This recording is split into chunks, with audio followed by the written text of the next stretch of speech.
జనాల్లోకి వెళ్ళి ఒక్కొక్కరి సమస్యలు తెలుసుకుంటుంటే మీకేమనిపించింది? నాతో పోటీ పడేటోళ్ళంతా వాళ్ళు ఈ 10 సంవత్సరాలలో వాళ్ళ పొలిటికల్ అసలు ఎందుకు అనిపించింది రాజకీయాల్లోకి రావాలి అని? నేను రాజకీయాలు రావాలని అనుకోలేను, అన్ఎక్స్పెక్టెడ్గా వచ్చినాను.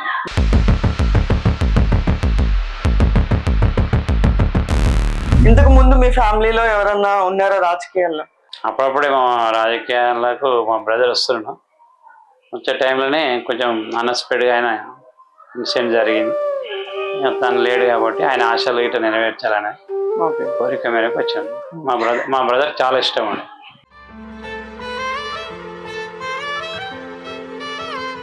ఎక్కువ అసలు ఎలాంటి సమస్యలు కనిపించేసారు మీరు ఫస్ట్ సర్పంచ్ అయినప్పుడు? పవర్ తీసుకొచ్చాం, 3 phase పవర్ తీసుకొచ్చి అక్కడ వాటర్ సమస్య లేకుండా విలేజ్లో వాటర్ సమస్య తీర్చడం జరిగింది. ఆ డబ్బులు బిల్లు వచ్చినప్పుడు ఆలోచన చేద్దాం, ముందే కంప్లీట్ చేయని చెప్పి నా సొంత డబ్బులు చేయించి